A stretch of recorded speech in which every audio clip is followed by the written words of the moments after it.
আদর্শ কলোনিতে পড়াই আমরা 20 থেকে 25,000 লোক বসবাস করি না। আচ্ছা, চারদিকে ঘোরাঘুরি করে কই মাছের মতন যে কেমনে লয় কেমনে খামু কেমনে ধরুম কার কাছে যাবো পাইলাম না রে, এরকম সবাই না। কয়জন?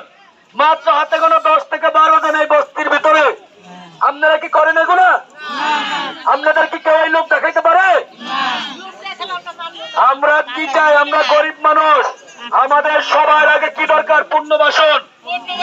আমরা আজকে 35 বছর এই এলাকায় বসবাস করি।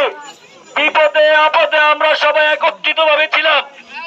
যখন বস্তির উপরে ঝড় তুফান আইছে আমরা করলাম সকলে মিললে এরা মোকাবেলা করছি না? এখনো করবো। আমরা করলাম এলাকার থেকে চলে যাই না। নির্বাচনমুখী শোনেন, আমাদের দেশ নায়ক তারেক রহমান সাহেব, তারেক রহমান আমাদের ম্যাডাম খালেদা জিয়ার সুযোগ্য সন্তান। তাকে তো আপনারা চিনেন। তার ফেসবুকে টিভিতে আপনারা খবর দেখছেন না? তার ভিতরে কোন হিংসার রাজনীতি আছে?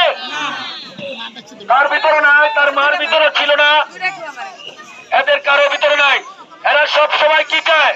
এই দেশের শান্তি, এই দেশের মানুষের মঙ্গল, এই দেশের মানুষ যাতে ঠিক মতো বসবাস করতে পারে, গরিব মানুষের যাতে কর্মের ব্যবস্থা হয়, গরিব মানুষ যাতে সব জায়গায় তাদের অধিকার রেখে কথা বলতে পারে, চলতে পারে, তাদের অধিকার যাতে সবাই ফিরিয়ে দেয়।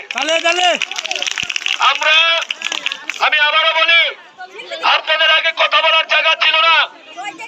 আমি 11 ওয়ার্ড বিএনপির সাধারণ সম্পাদক না, আমি আপনাদের ছেলে ভাই। আপনারা যে কোনো সমস্যা হলে আমার বাসায় যেতে পারবেন। 5 আগস্টের পরে কিছু ঝামেলা আমরা মোকাবেলা করতে পারি নাই। সেটার কারণ কি জানেন? দেশে কোনো নির্বাচিত সরকার ছিল না। আজকে এলাকায় যে